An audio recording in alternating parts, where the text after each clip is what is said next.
여러분 설탕 몸에 안 좋은 건 다 아시죠? 단 걸 많이 먹으면 비만이나 당뇨, 고혈압, 심장질환이나 뇌질환까지 일으킬 수 있는 원인이라는 거 이제는 어린아이도 아는데요. 근데 또 단 걸 안 먹고 살 수는 없어요. 이미 우리 주변에는 간식이나 음료수, 달달한 음식이 너무 많죠. 그런데 설탕이 거기만 들어있나요? 식당에서 찌개를 먹고 반찬을 먹고 거기도 당이 들어가는 경우가 태반입니다. 전문가들이 말하는 하루 설탕 최대 섭취량은 이미 콜라 한 캔을 먹으면 넘어버려요. 그래서 해결책으로 떠오른 게 바로 대체당이라고 부르는 설탕 대체제죠. 우리가 아스파탐이나 스테비아, 솔비톨, 자일리톨 같은 다양한 이름으로 알려져 있고 이런 종류들이 제로 음료나 제로 음식에 많이 쓰여요. 이렇게 설탕을 대체하는 0칼로리 물질이 쓰이게 되면서 소비자 입장에서는 이게 흡수도 잘 안 되고 칼로리도 0칼로리라고 하니까 설탕으로 인한 비만이나 성인병, 설탕 중독을 다 해결해 줄 줄 알았어요. 실제로도 그래서 조금이라도 달달한 음식의 성분표를 보시면 거의 요즘엔 절반 이상의 음식에 당 대체제가 들어가 있습니다. 근데 무설탕 음식이 정말 건강에 좋을까요? 제로 콜라 같은 제로 음료, 제로 음식을 먹고 살 빼신 분 있나요? 있으시면 댓글로 달아주세요. 그래도 설탕 음료보다 낫고 다이어트에 필수적이라는 분들이 있고 다른 쪽에서는 다이어트는 고사하고 발암물질이다, 심장병이 생길 수 있다, 이런 무서운 부작용을 이야기하시는 분들도 있는데요.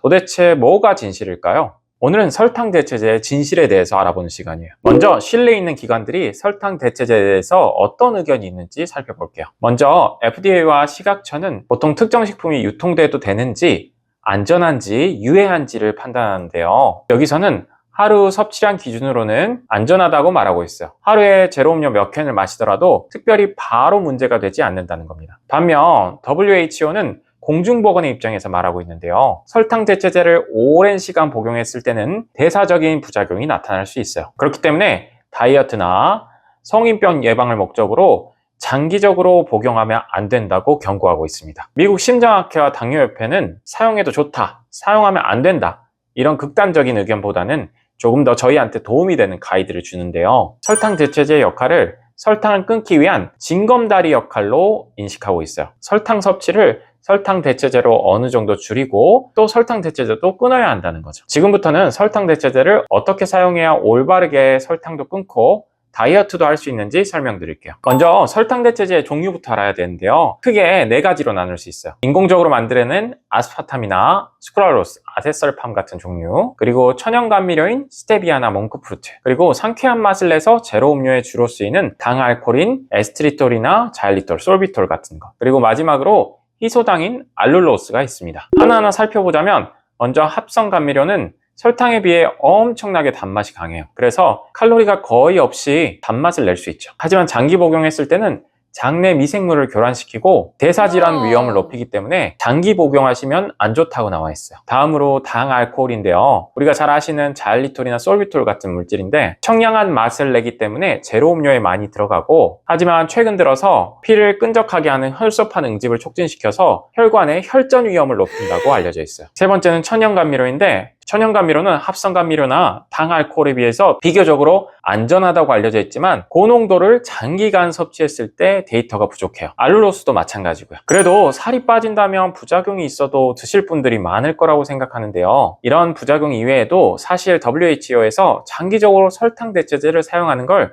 막는 데는 이유가 있어요. 우리가 처음에 설탕 대신 설탕 대체제를 먹으면 어떻게 될까요? 살이 몇 개월 동안은 빠지는 것 같아요. 하지만 장기적으로 드시면 오히려 설탕 대체제를 계속 드시는 분들이 비만과 대사질환의 위험이 높아진다고 알려져 있어요. 그 이유는 바로 우리 뇌에 있는데요. 설탕 대신 설탕 대체제를 먹게 되면 혀에서는 단맛을 느끼게 되죠. 그러면 우리의 뇌는 췌장에서 인슐린이 나오도록 대기시켜요. 단맛을 감지하고 에너지가 들어올 걸 기대하면서 대비하는 거죠. 그런데 실제로는 칼로리가 0칼로리니까 들어오지 않잖아요. 그러면 뇌랑 췌장에서는 칼로리가 들어올 줄 알고 준비를 잔뜩 해놨는데 칼로리가 안 들어오게 되면 당연히 칼로리를 더 섭취하도록 뇌에서 명령을 내리는 겁니다. 그렇게 되면 식욕이 증가하고 단맛을 더 찾게 되는 거죠. 문제는 이것 말고도 또 있는데요. 아까 말씀드린 인공 감미료의 경우에는 장내 유익균이나 장의 기능에 영향을 미치게 돼요. 이게 단순히 배가 아프고 설사가 나고 변비가 걸리고 이런 문제가 아니고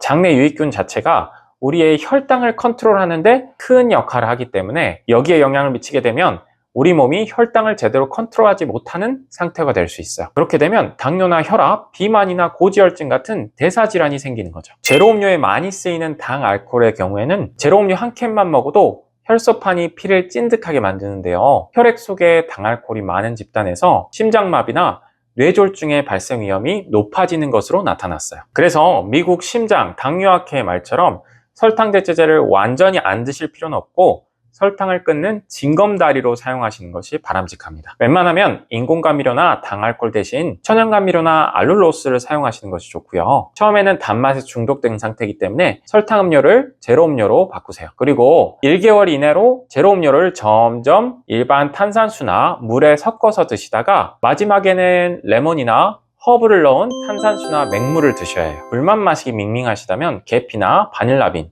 육두구나 레몬 같은 향미가 있는 식품을 첨가하셔도 좋습니다. 특히나 임산부나 성장기 어린이 그리고 심혈관 질환자는 설탕 대체제를 장기적으로 섭취할 때는 일반인보다 부작용이 많기 때문에 반드시 주의하셔야 합니다. 오늘 내용 정리해 볼게요. 설탕 대체제는 총 4가지로 나눠지고 아스파탐을 비롯한 인공감미료나 자일리톨, 솔비톨 같은 당알코올보다는 천연감미료나 알룰로스를 이용하는 게 비교적 안전하기 때문에 제품의 라벨을 꼭 확인하세요. 당 대체제는 다이어트 초반에 설탕을 대체하는 용도로 사용할 수는 있지만 장기적으로 복용했을 때는 오히려 비만이나 성인병에 걸릴 확률이 높아질 수 있습니다. 그렇기 때문에 설탕 대체제는 점점 줄여나가시면서 점차 무가당 차나 물로 넘어가셔야 해요. 지금 여러분은 어떤 단계에 와 계신가요? 설탕이 들어있는 음료를 계속 마신다. 설탕은 끊었지만 대체 감미료를 계속 먹는다. 감미료까지 줄이고 있는 중이다. 여러분이 어떤 단계신지 댓글로 달아주세요. 제가 현실적인 해결 방법을 알려드릴게요. 여기까지 설탕 대체제에 대해서 알아봤고요.